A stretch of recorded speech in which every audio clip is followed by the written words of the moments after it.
This episode is brought to you by our patrons. Thank you so much for being a patron. And if you're not one and you'd like to become a patron, just jump on over to patreon.com/LunchTimeTechTalk. Now, on with our show. What's going on, dude? Just hanging out. It's Tuesday, because yesterday I had to go meet a plumber at my house. That's never a good thing. Apparently, for the last who knows how long, I've had a little pinhole leak behind the shower in the kids' bathroom. Oh. And it's just been spraying water into the wall, soaking down through the floor, making its way to my crawl space. Oh, man. So no. So the good news of all this, one, the fix wasn't very expensive, so that's nice. It was $102.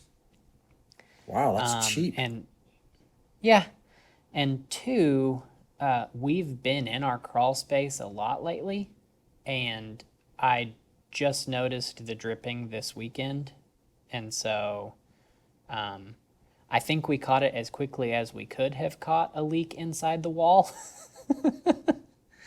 And so anyway, I've got a fan in my crawl space trying to dry out the floor and try to make sure that, we don't have to replace a floor or part of a floor, Yeah. So anyway, I do have to buy, you guys have a jetted tub. Do you have a plastic access panel in one of your walls to get underneath the tub if you need to? The way ours is designed, we have access all the way around the front side of it through cabinetry. Oh, okay. Yeah. Gotcha. Well, instead of repairing the drywall where he had to cut into the wall, I was thinking about just putting one of those access panels in. Yeah. And so, in a shocking turn of events, I would actually have to make the hole bigger because the guy was super conscious of I'm going to make this hole as big as I need to make it to get my wrenches in there and no bigger. And so Right. thankful to him for that. But No kidding. so yeah, that's a thing. But you're all fixed up now. No more leaking. Yeah. So I said, the house is 4 years old. This hasn't been leaking the entire time, right? And he goes, no, you would have noticed it before now. And I said, okay, so any ideas? And he goes, not really. I was like, all right.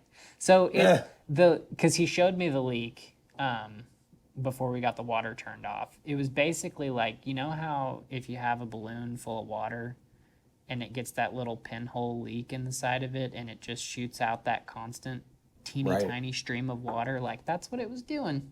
Oh, jeez. I was like, this Well, is thank stupid. goodness you caught it. Yeah. That could have been bad. Really bad if it was really long term. Yeah, and so we have plastic under our house, a vapor barrier, and so the drip was audibly noticeable. If we didn't have a crawl space that was as tall as ours that we weren't getting into all the time, or two, if it was just dirt, who knows how long that could have gone before we figured it out, Yeah. No So yeah, thankful all the way around. Yeah. But also bummed. Yeah. At least it was only $100. I mean, that's really cheap. Yeah. So did you get something new besides plumbing fixture? Yeah. I think we mentioned it on the podcast, but a couple months ago. Well, today's June 30th. May 4th, so not really a couple months ago, last month, we ordered a couch and a love seat because our sectional was falling apart, and it showed up this morning. So Nice. My wife sent me a video of my kids jumping like crazy on the love seat, and she just said, kid tested, kid approved. And so Nice. They got new trampolines apparently, but so you haven't actually seen it yet. It came in this morning then. You're at work, right? yeah, just the picture I sent you, that's all I've seen. So you've seen what I've seen. Nice. So you'll have to let us know how it is whenever you get home. Yeah. Well, I did. I went on a little adventure this last weekend. We went to a river that was it's about 30 minutes away, and we did some floating, but we didn't do it on canoes. This is the first time we wanted to try actually just floating in tubes, and we actually really liked it. We did a 2 mile float, which was like the perfect amount of distance for the rate of speed that the river was going. It was really calm, and we basically took a cooler and hooked all of our tubes together that we rented and just basically laid on these little tubes for like an hour and a half just doing nothing, which was fantastic. I haven't done a float trip in a long time, and the nice thing about the tubes is that you don't end the trip exhausted. You almost feel relieved. Right. Like, so I haven't tube floated since college. And anytime I've ever tube floated, I just end up completely roasted. So how red are you today? Not at all. It was cloudy and Oh, that's right. Yeah. yeah, This weekend was yeah. super overcast. All that African dust. Yeah, that's what I found out afterwards. We were going down the river and I was like, it's so hazy. Is my eyes messed up? And everybody's like, no, it is hazy. But it was nice because it was still warm, but Right. there was like no sun beating down on us. And really, if it would have been longer than 2 miles and it would have been sunny, it would have been kind of rough. So I'm glad it was 2 miles. Now we kind of know what So is is that what you a did? good Was distance. a mile an hour? Pretty much. It was a little over a mile an hour because Just under yeah. 2 hours? Yeah. Yeah, just Wow. under 2 hours. I It mean, was, just booking it. yeah, just cruising, man, full throttle. But the other thing I did is I started a new build out at my little trail system, Walnut Springs. So Yeah. I'm Yeah. excited about it. How much are you going to say about it? I'll say a decent amount. It's made of metal. I got a whole bunch of 2-inch square tubing that had been used for some other purpose, like a boat dock or something. And it's in really good shape. And it's I just basically had to cut it into the pieces that I wanted, and I am welding them together. I've got one half of it done, and it's going to be a mixture of wood and metal. And I'm pretty excited about it. I think it's going to be something that all of my friends that I have had over can ride with confidence. So it's Yeah. not going to be a drop. There's not going to be a gap or anything like that. It's going to be 12 inches wide, and it's just going to be a fun thing to ride, I think. So I'm So hoping are it you- turns out like I'm thinking it's going to. Are you doing it ladder bridge style?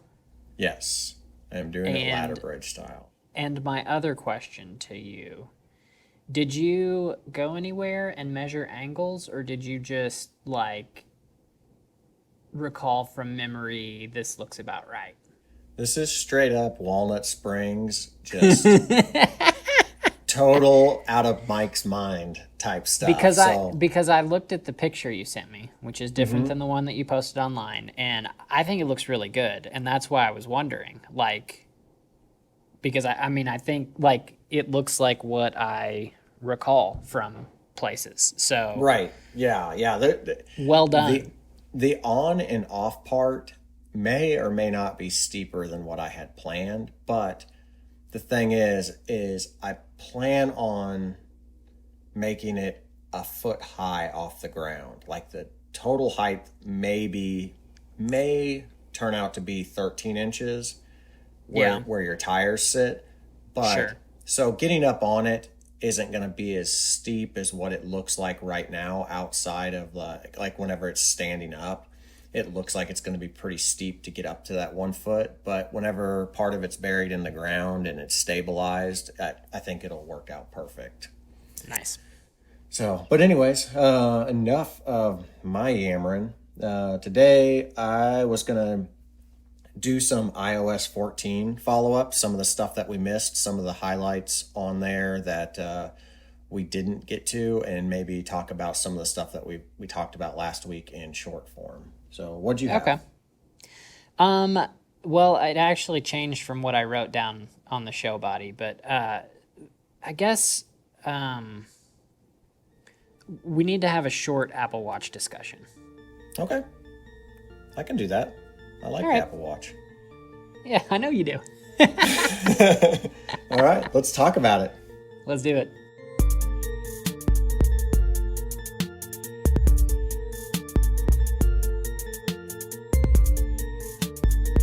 Welcome back to Lunchtime Tech Talk. I'm Chad.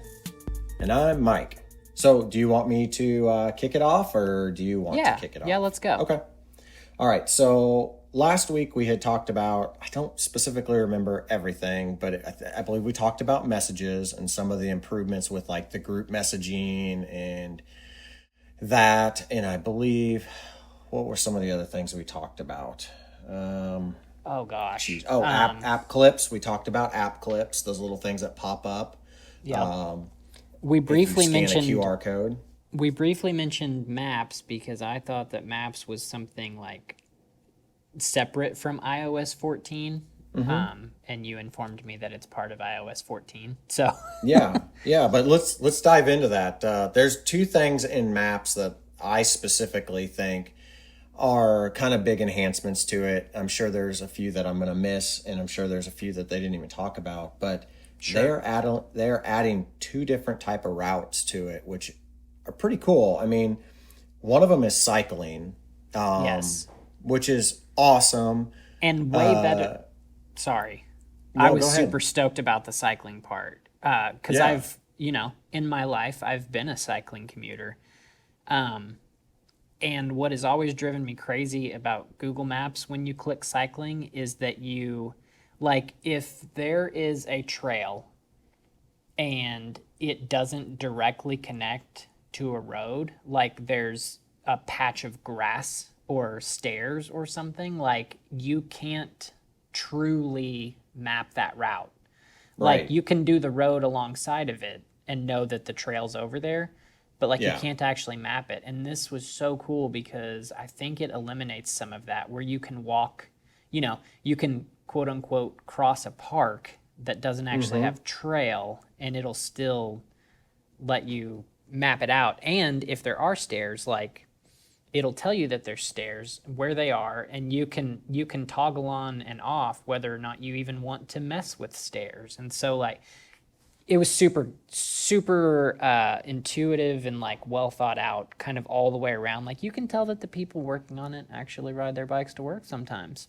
Yeah, I think it's definitely a really cool concept, and the way that they're implementing it looks awesome. I was a little sad that it's only in some major cities right now, but I have a feeling by the end of the year we'll see it almost in every city, because there's no reason to not have it. I mean, there's a plethora of data out there that are supplied by cities to these mapping companies that Sure. basically say, "Hey, these are our cycling routes," because cities want money to build cycling routes, and how they do that is they basically show that they have cycling routes and they can get funded. Well, all that information, all that data is something that Apple can gather and put into their program. But what I'm really excited about for it is I think that this could eventually open up an opportunity and this isn't in iOS 14. This is just my speculation based off of this. This could open up the opportunity for the fitness application to maybe start utilizing some of these walking and cycling routes that they have to maybe make loops or routes within their fitness Oh, app. sure. And I think that's something that they could get to, because fitness is such a big thing for Apple that maybe this is just the first step in that direction, the commuting aspect, and then the next step for cycling and running and biking and walking would be to create your own routes somehow within the app, or say I want to ride 100 miles, or I want to ride 15 miles, but I want to come back to where I started without being on the same road. They could potentially build those routes for you, and that would be super cool. Yeah. But that's a hope and a dream, right? Oh, sure. It'd The know other everything. thing is, yeah, the other thing is EV routes. So this is good for people who have full-fledged electric vehicles that get range anxiety. You can tell it what type of charger your car uses, and it will tell you where the next stations are for you to be able to charge based off of your routes that you choose. And you can specifically say, excuse me, I'm in an EV. Take me on routes where I can charge every so many miles, and it will try to find a route for you. And I think this is going to be really big in like California and maybe some other states that are really popular with EVs. But around here, it's not going to be super helpful. But eventually, it will be. Yeah, and that's something like so like up the West Coast is where I think this will be a big deal. And like that's a thing where you want to take your EV and you want to cruise the coastal highway, but you're also nervous about when and where you're going to stop to charge. Like if you program this in and you say, I want to spend as much time on the coastal highways as possible, but like pop me over to the interstate if you need to get me a charge or whatever. Like that's totally cool because you don't want to sit and do all that research to, Right. you know, Yeah. to figure out where all the stations are. Like that's, I don't know. I think it's Yeah. neat. I think it's just going to relieve some stress for people, and yeah, I think it's a good addition. So something that we're probably going to need throughout the world, depending on where you live. Um, Next 10, 15 years, people will be utilizing this stuff all the time because more electric cars will be out there, more charging stations, and all Right. that stuff. Yeah, the other thing I thought was cool about maps is, and this is totally aesthetic, but I liked in at least the city that they showed, like you could kind of tell how tall the buildings were, Mm-hmm. which I've only been in a couple of really big cities and like walked around, but it can be completely disorienting because like everything looks the same. It's all tall. Like I don't know which direction I'm walking because I can't see the sun. Like Mm-hmm. I've totally pulled out maps for a 2 block walk just to make sure I didn't walk the wrong way for 2 blocks. Like so I just think that I don't know. I think all that's cool. And if you can see like the building shape and how tall it is and that sort of stuff, you can kind of look around you and go like, yeah, that is what that looks like. I'm in the right place. Like, Yeah. Yeah, it definitely helps big time. And I just think that that's probably like a big benefit for some of this augmented reality stuff that they're trying to implement, getting those shapes and the heights Sure. of the Yeah. building and stuff, and getting things like a street view and all that are super helpful when you're traveling in an area that you're not familiar with. Let's see. Oh, um, one of the big themes that I saw with iOS 14 is they're compacting a lot of things that would drive us nuts and have driven us nuts over the last probably couple of updates that we've had, like iOS 12, iOS 13, are things like you just experienced, Chad, where you get a phone call and it takes over your entire And screen. makes you stop recording. Okay.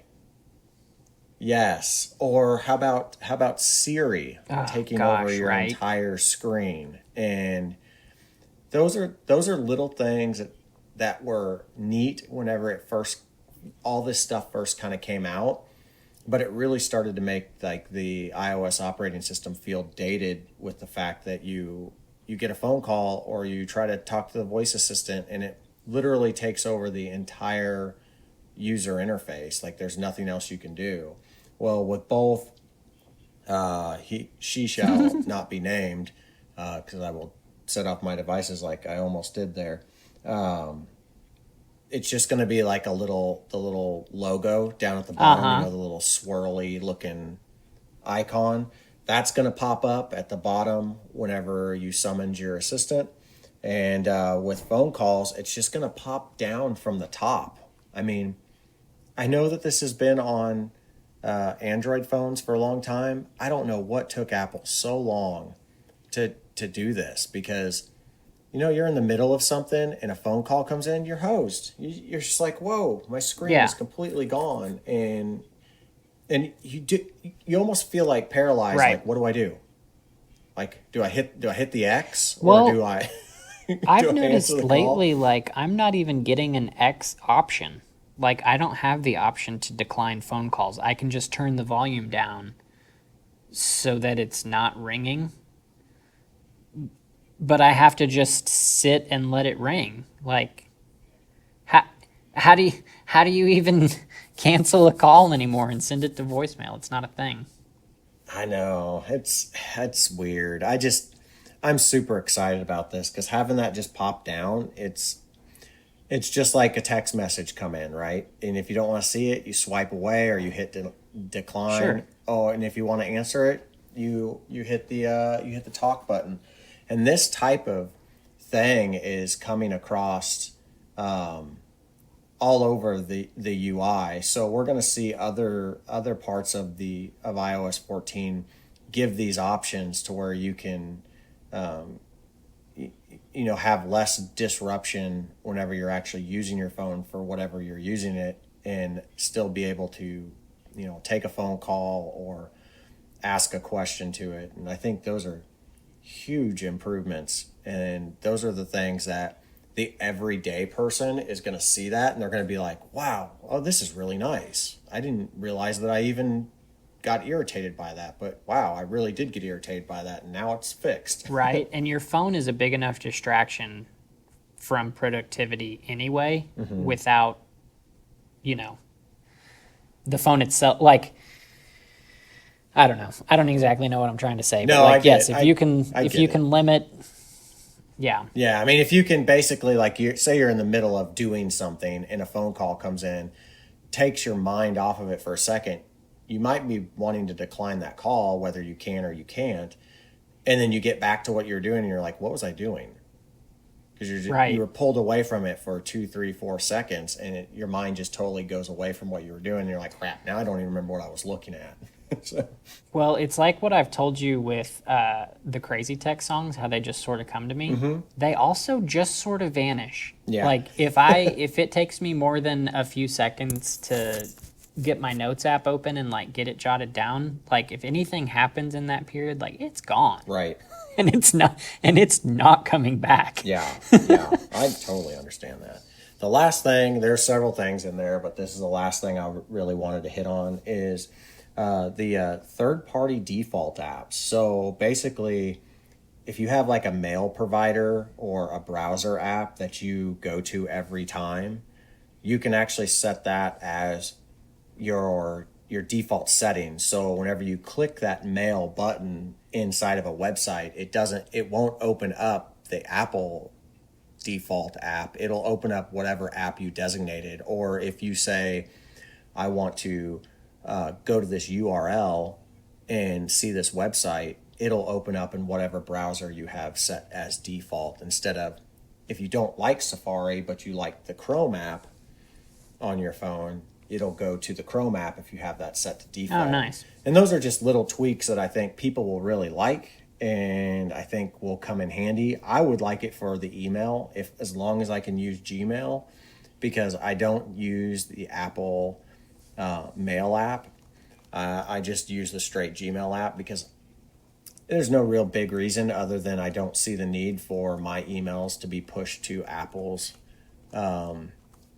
app whenever I can just go straight to the source, which is Gmail, which is what I'm using. So I have no plans on Right. changing my email anytime soon, just because I have so much stuff tied to it. So Right. that might be something that I actually utilize, but for the browser, I will always use Safari, just because Safari is optimized for the iPhone, and it's always, every single year they show that their browser is faster than all the other browsers that are out there. So I just use it. Yeah. But yeah, those are the things I wanted to talk about real quick on the iOS 14. What was it Nice. that you were wanting to talk about? Okay, so the last 2 episodes, when we've signed off, I've mentioned Weight Watchers. So my wife and I signed up for that 3 Saturdays ago. And we were talking about it this last week, and she was like, hey, does your watch import all your steps and all that stuff? And I was like, oh, yeah, it does. And I get these fit points, and we were talking about that. Mm-hmm. And so she was like, oh, okay, well, so the way it works, like, just real quick, you get daily points each day. You get a weekly bucket of points that you can draw from because nobody has perfect days every day. Mm-hmm. And then you can also earn activity points that you can then eat later. But in any given day, you have to have a certain level of activity before it starts counting towards points, because otherwise you're a sloth and like we're not going to give you anything, right? So like you have to hit this certain minimum threshold and then it starts counting, right? And so she went for a walk with the kids the other day and pushed the stroller and like felt like she did a pretty good workout, and came back and just manually recorded it, and it gave her 0 points because she's not counting all of the other walking she's doing throughout the day, right?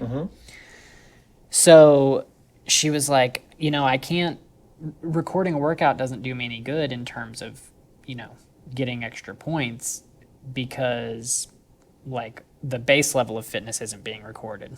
And so anyway, we started talking about it, and we were talking about she used to have a Fitbit way back in the day. Like, does she want to get another Fitbit, or does she want to get an Apple Watch? And she's been doing some research, and she's decided that she wants an Apple Watch. Yeah. But here's where we're at. Okay. Does she get a 3? Does she get a 4? Does she get a 5? Does she wait until the fall when the 6 comes out and get a 5 or a 4 or a 3 or a 6?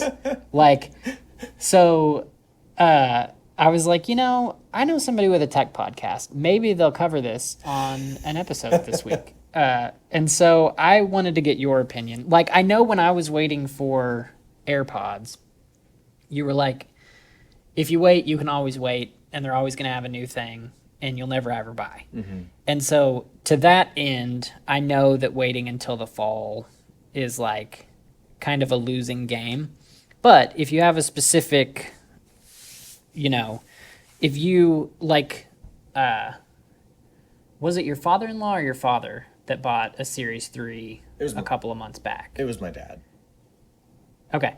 And so he waited until the 5s came out because he knew he'd get a good deal on a 3. Like, I know you are a big fan of the 3, but like waiting till the 6 comes out to buy a 4, like, does that make sense? Or should we just buy something now and get the next 4 months of use out of it? Like, what should we do, Mike? Yeah. Mike, what should we do? Yeah, it's a tricky situation when you get to this time of year, because that Apple has traditionally come out with new stuff every year, and you just anticipate them coming out with a new one. My suggestion, unless your wife is a diehard, like, I am doing this fitness thing and I am diehard about it and I've been doing it for years and these are the features that I want, don't buy the most expensive one. And what I mean by that is, don't buy the latest version, because you're going to spend $400 or $500 on the latest version. And at this point, it's kind of like you're almost testing to see if she's going to really like it and utilize it. And there's a lot of really good models that you can get for really low prices. Right now, the 3 is $200, brand new. Right. I mean, yeah, that's a heck of a deal.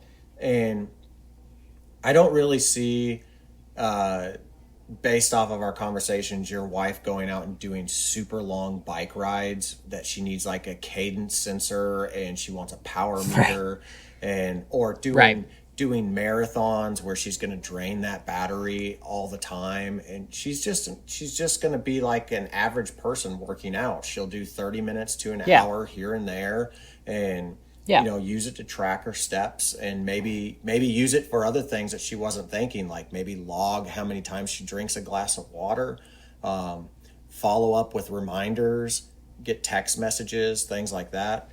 At this point, if you were to say, I am buying a watch, I am going to buy a watch. I don't care about waiting for the newest, latest, greatest thing. I don't care how cheap the 4 is going to be in the fall.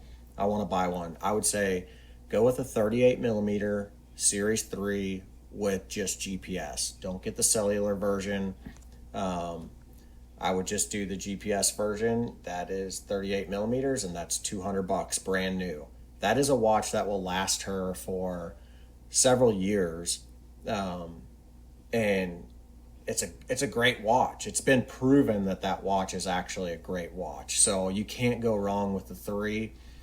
I don't believe, and I could be wrong, I could eat my own words on this, I do not believe that the 4 will be around in the fall.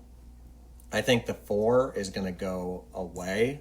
I think the 5 is going to move down where the 4 is, and I think the 6 is going to be the new latest greatest. I think the 3 is going to be the one that still stays at that $200 to sub $200 price range. They could do one of two things with the 3. I think the 3 will either be dropped down to $159 or $149 and keep the same specs, or they'll give it a slight spec bump with the same casing and everything and keep it at the $200 range. So I don't think you're going to lose out on a lot by buying a watch now as opposed to waiting if you're going for that $200 price range watch. I think it's a solid watch, and I think that they had kind of perfected that design and that style and the quality of it, and you can't go wrong with it. Nice. That's my sales pitch. I like it. And so with the GPS non-cellular, like it still tethers to your phone, and if you're within range, you can still send and receive texts on your wrist from like through your phone. Yes. But if you get too far away and you drop the connection, like then it's just a watch. Is that right? Sometimes. So basically, let's say your wife goes to her friend's house down the road. Yeah. And she's connected her phone to their Wi-Fi before. And she's been there with her watch. And then she's at home and she just leaves her phone at home and goes to her house, but has her watch on that she's connected to their Wi-Fi before. She will receive messages. So the phone, the watch will actually connect up. When it sees that there's no signal from the phone, it will search for a Wi-Fi signal that it's familiar with. And you can actually on one that now, you've okayed before. and I don't know when this happened, but you can actually now manually connect to a Wi-Fi network from the watch.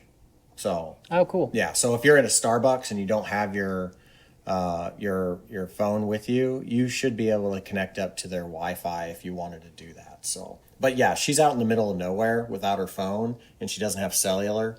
You're not gonna receive messages until you get back into a Wi-Fi area that you're familiar with or where you have your phone.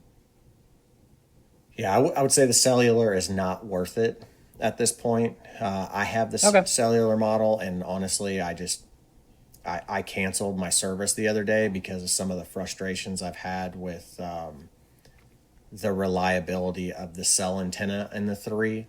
I think the 5 has a much better antenna, the way that they designed it, so people are going to see less disconnects from it. But for $12-13 a month, it's not worth it. Well, there you go.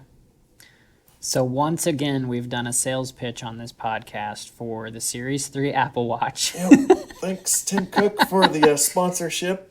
You'll be sending us all new watches. It just keeps kicking. Yeah. But no, that's perfect. That's exactly what I was looking for. And since we're talking about an average human being, this is very relevant to our listening community. Yes. Yeah. Well, and I would say the 3 is the ideal watch for everybody. Unless you just have a lot of money you want to blow. Well, there's that. Yeah. There's always that. On that note, do you want to do some crazy tech? Yeah, let's do it. All right, let's do it. It's time for crazy tech. Ooh, I am for real. Talking about Spot the dog robot and the ARM chip in the new laptop. Yes, I know that. That is Outcast. Yeah, it is. That's from Yeah, back. bro. It's from back in my day. I played an Outcast song for my oldest daughter, and she just looked at me like, "Music when you were a kid was awful." She's like, What? she's like, "I like the '80s and I like the current stuff." She's like, "The stuff in the '90s and 2000s." She's like, "It is just Oh awful." my gosh. I just Oh my laughed. gosh. Get out of here. What can you Get do? out of here. What can you do? Kids, right? Absolutely nothing. Yes. I'll go first. War and kids. What are they good for? Absolutely nothing. Nice, nice. So I, for the first time in probably 3 years, canceled my Zwift membership. What? Yeah, yeah. I haven't. Why? Pray tell. I know. I haven't ridden in a month or so, and I was like, I just don't have the desire to get on that platform right now. And what I think I need is some like time away from it to kind of like let them build up the stuff where there's enough new stuff that I can kind of be adventurous on it. I was just basically getting bored with it. Well, I still wanted to be. Which is why you started the ride every route thing to Yes. try to like get yourself back interested again. Yes, which And then it's like, I'm still going to do that because I am going to sign up for Zwift again, but it'll probably be more towards the winter months, and I'll just continue that because I didn't put a timeline on myself for that because I knew it wasn't realistic. I knew I was getting burnt out, and there's just no point in me putting a timeline on something like that. So right. I canceled it, and I got interested in another platform that is free. So I was looking on Scandalous. WKG, and Marcus just got the WKG jersey within an app called RGT, which is really what it stands for is Road Grand Tour Cycling. Okay. And it's not as refined as Zwift, but it does have some really cool features that make me think this company just keeps putting stuff out that is chomping at the heels of Zwift. So it'll work on Windows, Mac, Apple TV, and iPad. And then they also have it truly runs on Android or iOS, but the Windows, Mac, Apple TV, and iPad are kind of like almost like a reverse Zwift companion app. It's really hard to explain. So the game is running on my phone, but all the images are being Oh, you can like mirror it up almost. kind of, but it's through their app. So the processing is happening on the phone, but the graphics is happening on the other screen. So it's kind of weird, but it's really seamless. I was actually really surprised at how fast all my stuff paired. Like I signed up, paired it, got on, and started riding within 10 minutes. And it was so much less of a struggle with that than I have had with Zwift in the past. So they're definitely coming up with a way to make this app really accessible for people and really easy to use. But one thing that I think is really neat, and it's currently free due to the COVID pandemic, but eventually this portion of it will be part of their $15 premium plan, is they have these things called Magic Roads. Basically, you can upload your GPX file of a road that you rode on, and it will simulate the grade for you, and it'll generate scenery for you. So you can practice your local what am I trying to say? Yeah. Your local Strava segments. Yep. Yeah, and that way you could get used to it. So if there was like say you had a race coming up or a ride coming up and you were super nervous about a particular section of it, you could find somebody who had that GPX route, load it, and then go ride that hill or that section that you were nervous about a whole bunch and get kind of used to how it feels. I think that's great. I think it's really cool. I mean, if you have a section that you ride with your friends all the time and you want to get good at it, and there's something about it that you need to train on, you Yeah. can just load it in there and be good to go. But they also have some predefined routes that are out there. You can do group rides and all those different things. So, I mean, there is a lot of options with it. Some points the graphics are a little silly, but at some points I think the graphics are better than Zwift. So it's just nice to have another option. But what's really nice about it is it's free if you just want to get on and ride. So Right. if you don't want any of You the know where I extra think stuff, you can do this for free, which is great. I mean, eventually they're going to have Sure. to charge, right? That's what Zwift did. Sure. And Sure.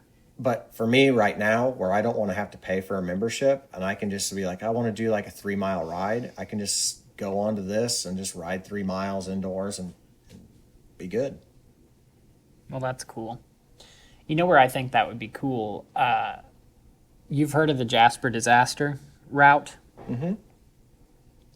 Down in Arkansas. Like, I've always wanted to go and ride that when there's a couple of different groups that go down once or twice a year, but like, I've never felt fit enough when they all of a sudden say, hey, we're going to go do this next weekend. Right. But I've just never been down there and done it. And when I look at their Strava files, when they post them, it's like 5,000 or 6,000 feet of climbing. Yeah. And over 60 miles, maybe. Like, it's a crusher of a ride. And like, it'd be nice to do it before you did it Right. to know if you could do it. Yeah, exactly. Yeah, and that's perfect situation for this. So what's your crazy tech?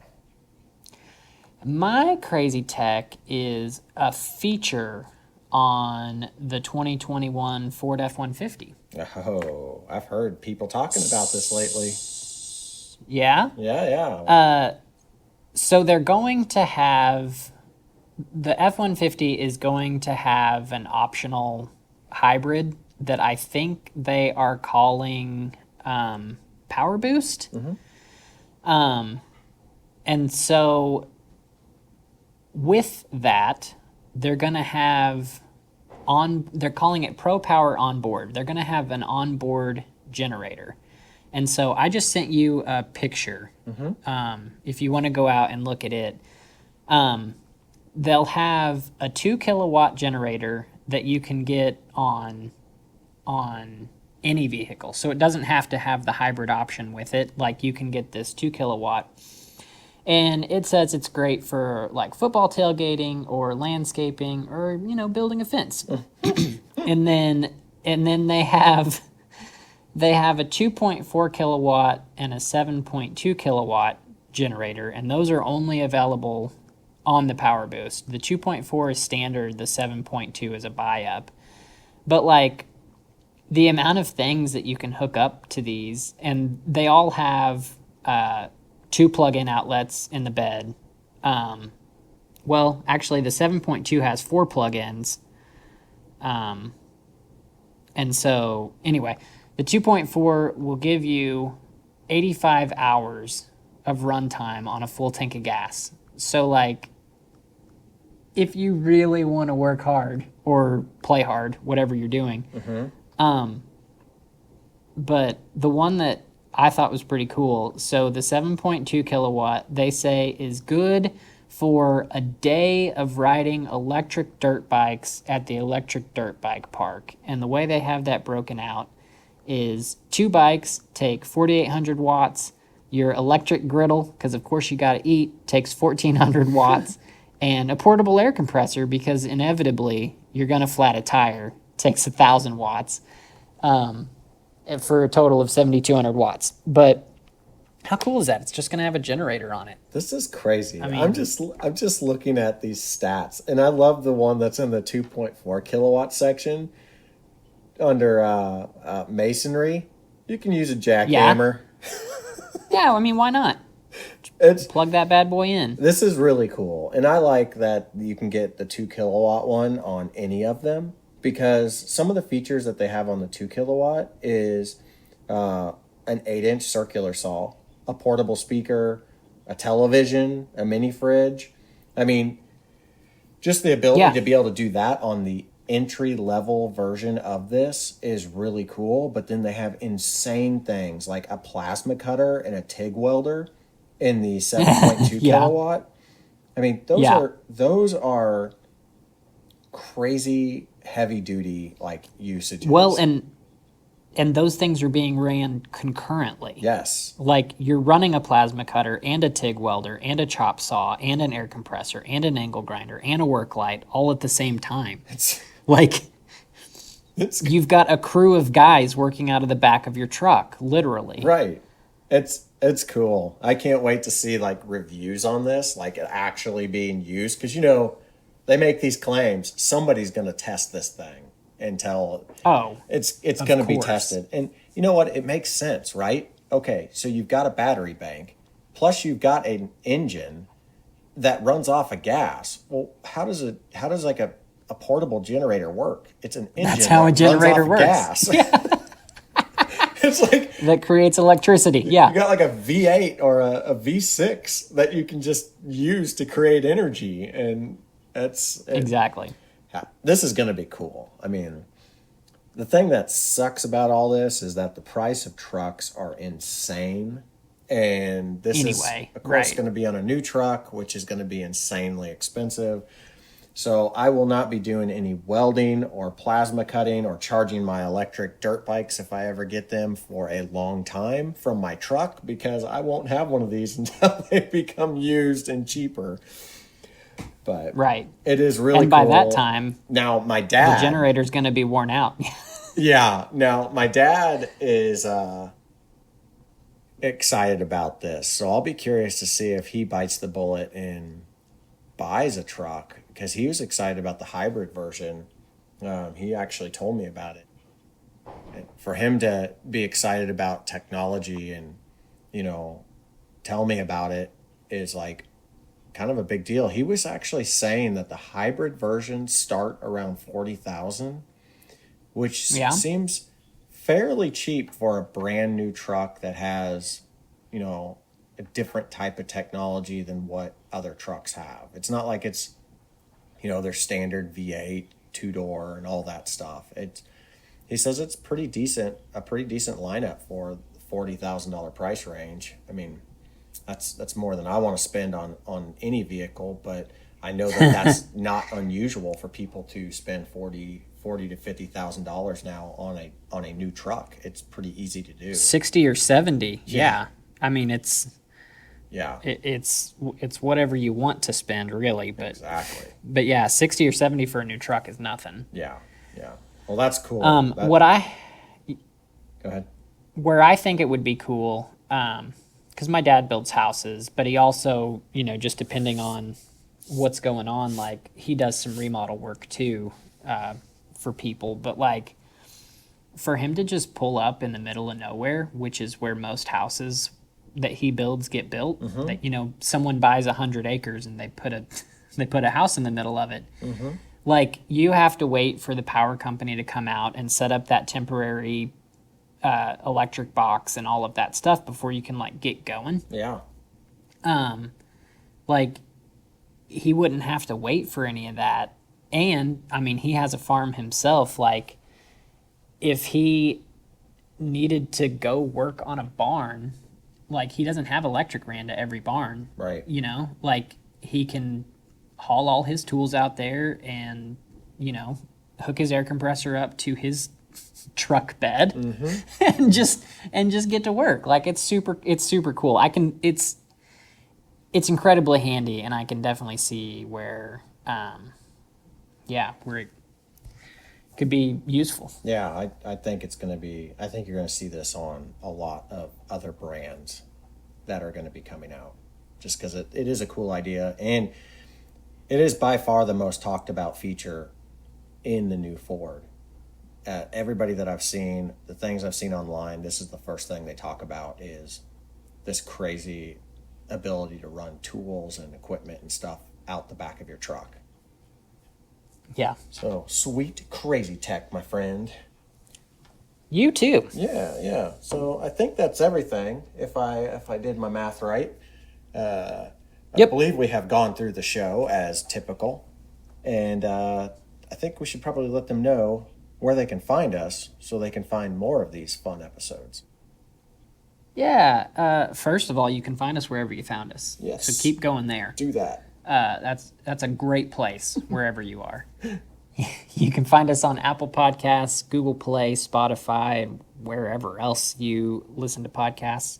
You can find us on social media. We're on Facebook and Instagram at Lunchtime Tech Talk, and we're on Twitter at LunchTimeTechT1. You can find us on the internet at LunchTimeTechTalk.com. There you can browse show notes and listen to old episodes. You can also, there's some links off to the side. One of those links will take you to our Patreon page where you can give us $1 every month to keep listening to this great free content. You can find me on Instagram, Twitter, Weight Watchers, and Snapchat at MSUMAC. That's MSUMACC. Mike, where you at? I am at runbikemike.com.